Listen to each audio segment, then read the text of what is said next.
আসসালামু আলাইকুম রহমতুল্লাহি ওবরকাতুহু। সম্মানিত দর্শক, শেখ হাসিনার দেশে ফেরা এবং ডিসেম্বর মাসের ডেডলাইন 2026 সনের এটার প্রেক্ষাপট এবং বাস্তবতা নিয়ে আলোচনা করব।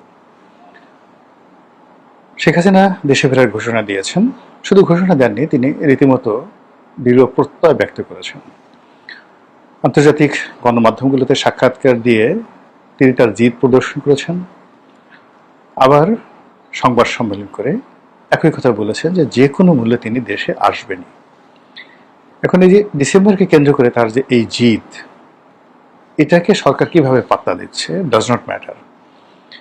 কিন্তু শেখ হাসিনা যে কথা বলেছেন সেই কথা যদি তিনি বাস্তবে প্রয়োগ করতে না পারেন, যে কোনোভাবে যে কোনো মূল্যে কোনো অসিরা চলবে না, এটা যদি তিনি বাস্তবে রূপ লাভ না করাতে পারেন, তার রাজনীতির শেষ, তার দলের রাজনীতির শেষ। এবং এতে করে বিএনপির যে ক্ষয়ক্ষতি হবে বা বিএনপির যে লাভ হবে, তার সাথে বেশি ক্ষয়ক্ষতি বা লাভ হবে আওয়ামী লীগের লোকজন। অর্থাৎ তিনি যদি ঢুকে পড়েন, ডিসেম্বর মাসে ঢুকে পড়েন বা ঢুকার পরে গ্রেপ্তার হন, কোনো কারণে পাবলিক তাকে পিটিয়ে মেরে ফেলে, উন্মত্ত জনতা তাকে ফাঁসিতে, জীবন্ত ফাঁসিতে লটকিয়ে দেয়, হোয়াট এভার মেবি, পরিণতি যাই হোক না কেন, আওয়ামী লীগ অমরত্ব লাভ করবে। ঘটনা যদি সেই ঘটনা ঘটে, আবার যদি তিনি ঢুকে সফল হয়ে যান, তাহলে তো সবকিছু তার নিয়ন্ত্রণে, ভীষণ রকম নিয়ন্ত্রণে। এবং ইখতিয়ার উদ্দিন মোহাম্মদ বিন বখতিয়ার খলজি যেভাবে বাংলা জয় করেছিলেন এবং রাজা লক্ষণ সেনের দুপুরের মধ্যাহ্ন ভোজ যেভাবে রীতিমতো কাঙ্গালি ভোজে পরিণত হয়েছিল, ঠিক একই ঘটনা ঘটবে যদি শেখ হাসিনা সফলভাবে ঢুকতে পারেন। এখন এটা নিয়ে শেখ হাসিনা যারা বিরোধী পক্ষ রয়েছেন, তারা যত বেশি নেতিবাচক কথা বলছেন, যত বেশি ঠাট্টা করছেন, যত বেশি মস্করা করছেন, it means it's a serious matter. যেমন অনেক ইতিহাস থেকে বলার চেষ্টা করছে যে কোনো পরাজিত শক্তি কখনো ফিরে আসেনি। কিন্তু এখানে পরাজয়টা মানে কিভাবে হলো, কার সাথে হয়েছে? এখানে যা কিছু হয়েছে সেটা হলো আপনার যারা আন্দোলনকারী এবং সাধারণ জনতা, তাদের সঙ্গে আইন শৃঙ্খলা রক্ষাকারী বাহিনীর হয়েছে। আর আইন শৃঙ্খলা রক্ষাকারী বাহিনীকে সাপোর্ট দিয়েছে আওয়ামী লীগের নেতারা, কর্মীরা, ছাত্রলীগের। কিন্তু সরাসরি ছাত্রলীগ ছাত্রদল, ছাত্রলীগ ছাত্র শিবির, যুবলীগ যুবদল, মানে এই যে একটা ফ্রন্ট বা আওয়ামী লীগ বিএনপি, আওয়ামী লীগ জামাত, এরকম কোনো যুদ্ধ তো কখনো হয়নি। তো যুদ্ধ যেখানে হয়নি, ইলেকশনও হয়নি, জনগণের কোনো ভোটও হয়নি, তাহলে এখানে পরাজয়টা কিভাবে হলো? যখন আপনি এখানে পরাজয়ের কথাগুলো, গাণিতিক ব্যাখ্যা রয়েছে, পরাজয়ের কথাগুলো যাকে বলা হয় সংজ্ঞা আছে, তো সেক্ষেত্রে আওয়ামী লীগের যে ক্ষমতা হারানো, বাংলাদেশ থেকে চলে যাওয়া, এটাকে আপনি পরাজয় বলতে পারবেন না। এটাকে আপনি গণ অভ্যুত্থান বলতে পারবেন, বিপ্লব বলতে পারবেন আপনার পক্ষে, মানে যারা বিজয়ী হলো তারা। কিন্তু আওয়ামী লীগকে পরাজিত করেছে এই শক্তি বাংলাদেশে কারো ছিল না, এখনো নেই। আওয়ামী লীগের বিরুদ্ধে জনগণ স্বতঃস্ফূর্তভাবে একটা গণ অভ্যুত্থান ঘটিয়ে দিয়েছে, বা বিপ্লবীর এটা বিপ্লব, আপনি যেভাবে বলেন না কেন, কিন্তু এখানে কোনো যুদ্ধ হয়নি, এখানে কোনো প্রতিযোগিতা হয়নি। যেখানে যুদ্ধ নেই, যেখানে কোনো প্রতিযোগিতা নেই, সেখানে পরাজয়ের প্রসঙ্গ কখনই আসে না। কাজেই যারা বলে এটাকে পরাজয়, তারা কেউ যোদ্ধা ছিলেন না, তারা যুদ্ধ সম্পর্কে জানেন না, প্রতিযোগিতার সম্পর্কে জানেন না, কি করে মানুষকে পরাজিত করতে হয়। জীবনে কাউকে পরাজিত করেছেন এরকম নজির তাদের জীবনে নেই। কাজেই তারা যদি বলে যে শেখ হাসিনাকে আমরা পরাজিত করেছি, আওয়ামী লীগকে আমরা পরাজিত করেছি, এটা মূলত এক ধরনের আত্মপ্রবঞ্চনা, নিজেকে ফাঁকি দেওয়া, নাম্বার ওয়ান। নাম্বার টু হলো যে শেখ হাসিনা বা তার যারা লোকজন রয়েছেন, তারা কি মনে করছেন? প্রথমত তারা ঘটনার আকস্মিকতা, অর্থাৎ তারা যে চলে গেছে, পালিয়ে গেছে, দেশ ছেড়েছে, মাঠ ছেড়ে দিয়েছে, যেভাবে বলেন না কেন, অ্যাটলিস্ট এক সপ্তাহ তারা ছিল কিং কর্তব্য বিমূঢ়। সকালবেলা ঘুম থেকে উঠে দেখলেন যে আপনার একটা হাত নেই, বা আপনি সকালবেলা ঘুম থেকে উঠে আপনার বিশেষ অঙ্গে হাত দিয়ে দেখলেন ওটা নাই, একদম নাই, জিরো। তো আপনি যেভাবে আশ্চর্য হয়ে যাবেন যে এ কি হলো, ঘুম থেকে উঠে কোনো ব্যথা নাই, বেদনা নাই, কিচ্ছু নাই, কষ্ট যত নাই, হাত দিয়ে দেখি অন্ডকোষ নেই, হাত দিয়ে দেখি টুনটুনি নেই, ঝুনঝুনি নেই, তখন আপনার যে একটা কিংকর্তব্য বিমূল অবস্থা হয়ে যাবে। অথবা আপনি হঠাৎ করে দেখলেন, পিছনে হাত দিয়ে দেখলেন যে আপনার পশ্চাৎ দেশে কোনো মলদার নেই, পুরোটা একদম মূর্তির মতো স্বাভাবিক হয়ে গেছে, খালি নিতম্ব আছে, কিন্তু নিতম্ব নিচে কোনো আপনার যে ছিদ্র সেটা নেই। তখন আপনার যে অবস্থা হবে, ঠিক একই অবস্থা 5 তারিখে 6 তারিখে আওয়ামী লীগের হয়েছে। তারা বুঝতেই পারছিল না যে আসলে তাদের কি ঘটনা ঘটছে। তারা যখন সম্বিত ফিরে পেল, তখন কেউ হয়তো কচুরিপানার মধ্যে ছিল, কেউ হয়তো ধান খেতে ছিল, কেউ হয়তো পান খেতে ছিল, কেউ কোনো বাসায় আশ্রয় নিয়েছিল। সেখান থেকে কচ্ছপের মতো ধীরে ধীরে মাথা বের করলো এবং 2 মাস 2.5 মাসের মধ্যে তারা নিজেদেরকে সামলে নিল। সামলে নিয়ে তারা নানা রকম কথা বলা শুরু করলো। একবার বলল, আমরা ক্ষমতা ছাড়িনি, আমরা এখনো পর্যন্ত বৈধ প্রধানমন্ত্রী, আমরাই সবকিছু ঠিক আছে, পার্লামেন্ট সব ঠিক আছে। আবার একটু পরে বললো যে না, যেহেতু এত বড় একটা ঘটনা ঘটেছে আমরা সেটা মেনে নিয়েছি। আবার পরবর্তীতে বললো যে না, আমরা আবার বৈধ প্রধানমন্ত্রী, ইত্যাদি ইত্যাদি নানা রকম। অর্থাৎ ভীষণ রকমভাবে তারা ফ্লাকচুয়েট করতে থাকলো তাদের অবস্থান। এবং ডক্টর মোহাম্মদ ইউনূস এবং বর্তমান সরকার এই সরকারদেরকে কাবু করার জন্য তার একের পর এক কৌশল এবং চাল তারা দিতে থাকলো। এবং সেই চালে আওয়ামী লীগের আসলে এখন পর্যন্ত কিচ্ছু হয়নি। আওয়ামী লীগ চুরি করেছে ধরেন সারা বাংলাদেশে 1000 টাকা। সরকার বা সরকারের যারা লোকজন রয়েছে রাষ্ট্রীয়ভাবে ব্যক্তিগতভাবে এই 1000 টাকা থেকে হাইয়েস্ট 10 টাকা তারা নিতে পেরেছে। বাকি সহায় সম্পত্তি তাদের হাতে এখনো অক্ষত আছে। জাস্ট আমি 100 টাকা দিয়ে একটা উদাহরণ দিলাম। এখন এটাকে আপনি 1 লক্ষ কোটি ধরেন, 10 লক্ষ কোটি টাকা ধরেন, তো এই টাকা বিএনপি জামাত সমন্বয়ক তারা ব্যক্তিগতভাবে লুটপাট করেছে, রাষ্ট্র বাজেয়াপ্ত করেছে, অনেকগুলো প্রতিষ্ঠান বন্ধ হয়ে গেছে। সব মিলিয়ে আওয়ামী লীগের যে দুর্ভোগ দুর্দশা তারা যা অর্জন করেছে সেই অর্জনের তুলনায় অনলি 10%।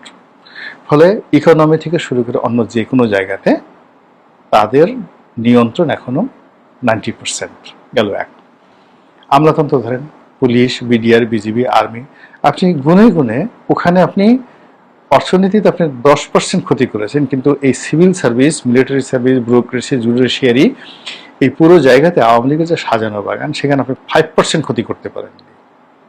এখনো 95% এফোর্ট তাদের আছে। হার্ডলি হলো তাদের যে নেতাকর্মীগুলো আছেন তাদের সবার আপনি দেখেন প্রথমে 2-3 মাস তাদের চেহারা ভেঙে গিয়েছিল। আপনি এখন দীপুমনির দিকে তাকায় দেখেন তো, হাসানুল হক ইনুর দিকে তাকান, শাহজাহান খানের দিকে তাকান, সালমান এফ রহমানের দিকে তাকান, আনিসুল হকের দিকে তাকান, কি দেখতে পারেন? সবাই নব যৌবন ফিরে পেয়েছে, বিশ্বাস ফিরে পেয়েছে, আস্থা ফিরে পেয়েছে এবং তারা মনে করছে যে আসলে 17 বছর নানা রকম কষ্ট করেছি, ফন্দি ফিকির করেছি, এখন তাদের একটা রিল্যাক্স দরকার। গত 2 বছর ধরে তারা আসলে সেই রিল্যাক্স করছে এবং ওই যে যাকে বলা হয় কোর্টে উঠানোর আগে হাত ধরা, হাতে হ্যান্ডকাপ পরানো, জাস্ট নাটক, জাস্ট নাটক। হঠাৎ করে সারপ্রাইজ ভিজিটে গিয়ে আপনি গিয়ে দেখেন, আমি প্রধানমন্ত্রীকে বলবো, গিয়ে দেখেন যে তারা দুপুরে কি দেওয়া ভাত খাচ্ছে আর রাতে কি দেওয়া ভাত খাচ্ছে, তাদের রুমের মধ্যে কয়টা টেলিফোন আছে, কয়টা ল্যাপটপ আছে, তারা কি কি কাজকর্ম করছে, ওখানে বসে বসে কি করতেছে, একটু দেখলে আপনার ঘুম হারাম হয়ে যাবে।